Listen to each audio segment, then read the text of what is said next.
بسم اللہ الرحمن الرحیم۔ السلام علیکم۔ معروف سینئر صحافی اور کالم نگار سہیل وڑائچ کہتے ہیں کہ عورت سے بے پناہ محبت کرنے والا منیرے نے زندگی میں 2 عورتوں سے ہی محبت کی تھی۔ ایک تو اس کی ماں تھی جو اب اس دنیا میں نہیں رہی تھی، اور دوسری اس کی بیوی ریشما جسے وہ بے حد محبت کرتا تھا۔ اس کی شادی ریشما سے گزشتہ برس ہوئی تھی۔ وہ 22-23 سال کی لڑکی تھی اور منیرے کے گاؤں میں رہتی تھی۔ اس کا تعلق ایک نہایت غریب گھرانے سے تھا۔ اس کا باپ دریا کے کنارے سے چکنی مٹی گدے پر لاد کر کمہاروں کو بیچتا، مگر اس کے کام میں زیادہ آمدنی نہیں تھی، بس گزارا ہی ہوتا تھا۔ ریشما سے منیرے کی شادی کی داستان بھی بہت عجیب ہے۔ ریشما کی شادی کسی اور سے ہو رہی تھی، مگر عین نکاح کے وقت لڑکے والوں نے جہیز میں کار کا مطالبہ کر دیا۔ ریشما کے والد بہت غریب تھے اور یہ مطالبہ پورا کرنے کی سکت نہیں رکھتے تھے۔ ریشما کے بوڑھے باپ نے اس ڈر سے کہ کہیں بارات واپس نہ چلی جائے، اپنی پگڑی اتار کر دولہا کے باپ کے قدموں میں رکھ دی، مگر ہرس اور ہوس میں مبتلا لوگ ایسی باتوں کی کب پرواہ کرتے ہیں۔ وہ بھی اپنے مطالبے سے دستبردار نہ ہوئے۔ منیرہ پنڈال میں بیٹھا یہ سارا تماشا دیکھ رہا تھا اور دل ہی دل میں غصے سے کھول رہا تھا۔ جب اس نے ریشما کے باپ کو دیکھا تو اس سے برداشت نہ ہوا۔ وہ اٹھا اور لوگوں کے قریب آیا۔ اس کا ڈیل ڈول اچھا تھا، کسی زمانے میں وہ پہلوانی بھی کرتا تھا۔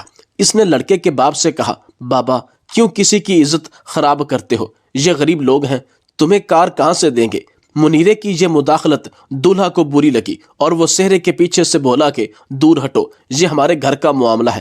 اس کے باپ نے اس ڈر سے کہ بات بڑھ نہ جائے لڑکی کے باپ سے کہا کہ زیادہ تماشا کرنے کی ضرورت نہیں، اگر تم ہمارا مطالبہ پورا نہیں کر سکتے تو بات ختم، ہم واپس جا رہے ہیں، ہمیں شادی نہیں کرنی۔ مطالبہ تو تھا ہی ایسا کہ کسی حال میں بھی پورا نہیں ہو سکتا تھا۔ لڑکے والے واپس چلے گئے۔ پل بھر میں شادی والا گھر غم میں ڈوب گیا۔ لڑکی کی ماں بے ہوش ہو کر گر پڑی۔ اس کا باپ ایک کونے میں بیٹھا رونے لگا۔ لڑکے والوں کے ساتھ آئے ہوئے مہمان چلے گئے، مگر وہ مہمان جو لڑکی والوں کی طرف سے تھے وہ موجود تھے اور افسوس کر رہے تھے۔ یہ منظر دیکھ کر منیرے کے خون نے جوش مارا اور بلند آواز میں ریشما کے باپ سے بولا، بابا تم فکر مت کرو، میں تمہاری بیٹی سے شادی کروں گا ابھی اور اسی وقت۔ اس کے اس اعلان نے وہاں موجود تمام لوگوں کو حیران کر دیا۔ ان کی حیرانی ختم ہوئی تو اس کی جگہ خوشی نے لے لی۔ منیرہ گاؤں کا ایک محنتی اور شریف نوجوان تھا، نہ کسی سے لڑائی جھگڑا کرتا تھا، نہ کسی برے فعل میں تھا۔ وہ اسی گاؤں میں جوان ہوا، یہیں بڑا ہوا اور سب جانتے تھے کہ وہ ایک نیک اور دوسروں کے کام آنے والا نوجوان ہے۔ اس کے پاس ذاتی گھر تھا اور زمین کا ایک چھوٹا سا ٹکڑا بھی تھا جس پر وہ کاشتکاری کر کے اپنا خرچہ چلاتا تھا۔ اس کی بات سن کر چند بزرگ جمع ہوئے۔ انہوں نے آپس میں کچھ صلاح مشورہ کیے۔ تھوڑی دیر میں نکاح ہو گیا۔ منیرہ دل ہی دل میں بہت خوش ہو رہا تھا کہ اس کے بر وقت فیصلے نے لڑکی والوں کو پریشانی سے بچا لیا۔ منیرے کے بچپن کے دوستوں کو جب اس شادی کی اطلاع ملی تو وہ بھی بھاگے بھاگے نکاح کی تقریب میں شامل ہو گئے۔ کسی بھی لڑکی کا اس طرح کا معاملہ ہو جائے تو اس کا حل ہو جانے پر سب خوش ہو جاتے ہیں۔ گاؤں کے بھی سب لوگ بہت خوش ہو گئے تھے۔ بوڑھے اور بوڑھیاں تو منیرے کو دعائیں دے رہے تھے، باقی دوسرے لوگ اسے تحسین آمیز نظروں سے دیکھ رہے تھے اور اس کے اس فیصلے کے لیے دل کھول کر تعریفیں کر رہے تھے۔ نکاح کے بعد وہاں پر موجود مہمانوں کو کھانا پیش کیا گیا۔ کھانے سے فارغ ہو کر ریشما کی رخصتی ہوئی۔ ایک سجے سجائے تانگے میں منیرہ دلہن کو گھر لے آیا۔ اس کا گھر پھیلا ہوا تھا، کسی چیز کی کمی نہیں تھی، مگر کوئی چیز قرینے سے رکھی نظر نہیں آ رہی تھی۔ وہ ریشما کو لے کر اندر آیا اور بولا، ریشما تو بھی سوچے گی کہ منیرہ کیسا ہے، گھر کا کیا حال کر رکھا ہے۔ ریشما نے گھونگھٹ اٹھایا۔ اس نے گھر کی حالت کی طرف ایک نظر بھی نہیں ڈالی۔ اس نے منیرے کے دونوں ہاتھوں کو پکڑ کر اپنی آنکھوں پر لگائے اور روتے ہوئے بولی، منیرے بس میں ایک ہی بات سوچ رہی ہوں، میں کتنی خوش قسمت ہوں کہ مجھے تجھ جیسا مرد ملا ہے۔ تو جانتا ہے کہ ہم کتنے غریب لوگ ہیں، ان کا مطالبہ پورا نہیں کر سکتے تھے۔ تو کتنا اچھا ہے، تیرے دل میں ذرا سا بھی لالچ نہیں۔ اگر تو اتنا بڑا فیصلہ نہ کرتا تو میری ماں صدمے سے آج ہی مر جاتی۔ منیرے میں تیرا یہ احسان زندگی بھر نہیں اتار سکوں گی۔ منیرے نے ریشما سے کہا کہ ایسی باتیں مت کرو، میں نے تجھ پر کوئی احسان نہیں کیا، تم اچھی لڑکی ہو، تم اس گھر کے قابل نہیں تھی۔ سچ پوچھو تو میں تجھے پہلے ہی پسند کرتا تھا، لیکن چونکہ ہمارا رشتہ پہلے ہو چکا تھا تو میں خاموش رہا۔ میں نے چچا سے اس کے متعلق کوئی بات نہ کی، لیکن نکاح کے دن ان لوگوں کے اس مطالبے نے مجھے حیران کر دیا۔ میں سوچ بھی نہیں سکتا تھا کہ وہ لوگ اتنے لالچی ہوں گے۔ اس بات نے مجھے بہت پریشان کیا کہ چچا نے کیسے لوگوں میں تمہارا رشتہ دیا۔ اگر آغاز میں ہی وہ ایسے مطالبات کر رہے ہیں تو آگے اور مطالبات ضرور کریں گے، اور کسی طرح بھی وہ تمہارے والد کو پریشان کرتے رہیں گے۔ منیرہ ریشمہ کو پہلے سے ہی جانتا تھا، لیکن شادی کے بعد ریشمہ کا اخلاق دیکھ کر منیرے کو اپنے اوپر رشک ہونے لگا کہ اس کی بیوی سوچ سے بھی زیادہ اچھی نکلی، جبکہ ریشمہ کے لیے بھی منیرہ کسی فرشتے سے کم نہیں تھا۔ اس سے پہلے ریشمہ کسی بھی چیز کا خواہش کا اظہار کرتی، اس کے منہ سے نکلنے سے پہلے خواہش پوری کر دیتا۔ پھر بعد میں منیرے نے دوبارہ پہلوانی شروع کر دی۔ لوگ حیران ہوئے کہ منیرے کے اندر کا پہلوان اچانک کیسے جاگ اٹھا۔ جب انہوں نے منیرے سے پوچھا تو منیرے نے کہا کہ بات دراصل یہ ہے کہ اچھی اور نیک بیوی آپ کو کبھی بوڑھا نہیں ہونے دیتی، وہ آپ کو خوش رکھتی ہے۔ ریشم کی زندگی میں آنے کے بعد مجھے اس بات کا احساس ہوا کہ میں اب بھی پہلوانی کر سکتا ہوں۔ میں نے پہلوانی کیوں چھوڑ دی؟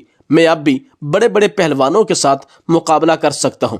ہوا بھی ایسا، منیرے نے کافی میلوں میں حصہ لیا جہاں کشتی کے مقابلے ہوتے تھے۔ اس نے بڑے بڑے پہلوانوں کو مات دی۔ منیرے کا نام پورے علاقے میں مشہور ہو گیا۔ وقت تیزی کے ساتھ گزر رہا تھا۔ منیرے کے ہاں ایک بیٹا اور ایک بیٹی پیدا ہوئی۔ یہ ایک اچھی زندگی گزار رہے تھے، ایک ایسی زندگی جس کی ہر شخص تمنا کر سکتا ہے، مگر وہ کہتے ہیں نا کہ انسان آنے والے وقت سے نا واقف ہوتا ہے۔ انسان کو نہیں معلوم کہ آنے والے وقت میں کیا ہونا ہے۔ بس ہر حال میں انسان کو چاہیے کہ اللہ تعالیٰ سے ڈرے اور اپنے گناہوں کی معافی مانگے۔ ایک دن منیرہ جمعہ کی نماز پڑھنے گیا تو خطبے میں مولوی صاحب نے فرمایا کہ اللہ تعالیٰ نے انسان کے حصے میں اس کا رزق لکھا ہوا ہے۔ اگر آپ کو اس بات کی خوش فہمی ہے کہ آپ گھر کے سربراہ ہیں اور آپ کی وجہ سے گھر کا سرکٹ چل رہا ہے اور آپ کے بچے اور بیوی پل رہے ہیں، تو یہ آپ کی غلط فہمی ہے۔ اپنے خاندان والوں کے لیے اپنی جدوجہد جاری رکھیں، لیکن اس غلط فہمی میں بالکل نہ رہیں کہ آپ کی وجہ سے وہ روٹی کھا رہے ہیں، رزق حاصل کر رہے ہیں۔ منیرے نے مولوی صاحب کے منہ سے جب یہ الفاظ سنے تو دل میں سوچنے لگا کہ یہ مولوی صاحب نے بڑی ہی عجیب بات کی ہے۔ میں یہاں محنت مشقت کرتا ہوں، پہلوانی کر کے 4 پیسے گھر لے آتا ہوں تو گھر کا سرکٹ چلتا ہے۔ اگر میں چپ چاپ گھر میں بیٹھ جاؤں تو میرے بچوں کو روٹی کون کھلائے گا؟ میں مولوی صاحب کی اس بات سے اتفاق نہیں کرتا، بلکہ میرا تو دل مانتا ہی نہیں کہ مولوی صاحب سچ بات کہہ رہے ہیں۔ دوسرے دن منیرے کے دماغ میں پتہ نہیں کیا آیا کہ وہ صبح دیر سے اٹھا۔ اس کی بیوی حیران تھی کہ پہلے تو کبھی ایسا نہیں ہوا، میرا شوہر صبح صبح اٹھتا ہے، کام کرتا ہے، لیکن آج سویا ہوا ہے۔ اس نے اپنے شوہر کو نیند سے بیدار کیا تو منیرے نے بیوی سے کہا کہ مجھے سونے دو، میری نیند پوری نہیں ہوئی۔ بیوی نے منیرے کے ماتھے پر ہاتھ رکھا، شاید اسے بخار ہو، لیکن وہ بالکل ٹھیک تھا۔ اسے نہیں معلوم تھا کہ منیرے کے دماغ میں کیا چل رہا ہے۔ وہ سارا دن سوتا رہتا، پھر تھوڑی دیر اٹھ کر بچوں کے ساتھ کھیلتا اور یوں شام ہو جاتی۔ 2-3 دن ایسے ہی گزرے تو منیرے کی بیوی نے اس سے کہا کہ کیا معاملہ ہے؟ آج تیسرا دن ہے، میں دیکھ رہی ہوں کہ تم نہ گھر سے باہر جاتے ہو، نہ کوئی کام کرتے ہو، نہ ہی میلوں میں شرکت کرتے ہو۔ تم نے اپنی پہلوانی کی مشق بھی چھوڑ دی۔ آخر آپ کو ہوا کیا ہے؟ آٹے کی بوری آہستہ آہستہ ختم ہو رہی ہے۔ اگر تم یوں ہی گھر میں بیٹھے رہے تو ہمارا کیا بنے گا؟ کچھ عقل کے ناخن لو۔ منیرے نے اپنی بیوی سے کچھ نہ کہا اور خاموش رہا اور کہا کہ کل میں جاؤں گا، تمہیں پریشان ہونے کی ضرورت نہیں۔ چوتھے دن منیرہ اپنی عادت کے مطابق ویسا ہی سویا رہا تو بیوی کو غصہ آیا۔ ریشمہ نے ایک پانی کی ٹھنڈی بالٹی اس کے اوپر ڈالی۔ منیرے کو بہت غصہ آیا۔ اس کے دل میں آیا کہ ایک بالا اٹھاؤں اور بیوی کو مار دوں، لیکن اس نے اپنے غصے پر قابو پا لیا اور ریشمہ کو کچھ نہ کہا۔ وہ چپ چاپ گھر سے باہر چلا گیا، لیکن ریشمہ نہیں جانتی تھی کہ منیرہ کہاں جانے والا ہے۔ منیرے نے دل میں سوچا کہ گھر میں میری بیوی مجھے ایسے تو رہنے دے گی نہیں، اور میں گھر میں ایسے نہیں رہ سکتا۔ بہتر یہی ہے کہ مجھے یہاں سے دور کہیں چلے جانا چاہیے۔ میں بھی دیکھتا ہوں کہ مولوی صاحب کی بات کیسے درست ثابت ہوتی ہے اور میرے گھر والے میرے بغیر کیسے رہ پائیں گے۔ منیرہ اپنے گاؤں سے دور دریا کے اس پار جنگل میں جا پہنچا۔ وہاں جنگل میں اس نے دیکھا کہ ایک فقیر بابا جھونپڑی میں اکیلا ہے۔ منیرہ جھونپڑی میں داخل ہوا، بابا کو سلام کیا اور کہا کہ بابا جی، کیا میں آپ کے ساتھ رہ سکتا ہوں؟ میں مسافر ہوں اور کچھ عرصہ یہاں رہنا چاہتا ہوں، بعد میں واپس چلا جاؤں گا۔ بابا جی نے اسے خوش آمدید کہا اور کہا کہ تم جتنا عرصہ رہنا چاہو یہاں رہ سکتے ہو۔ دوسرے دن بیوی نے جب دیکھا کہ اس کا شوہر رات کو گھر واپس نہ آیا تو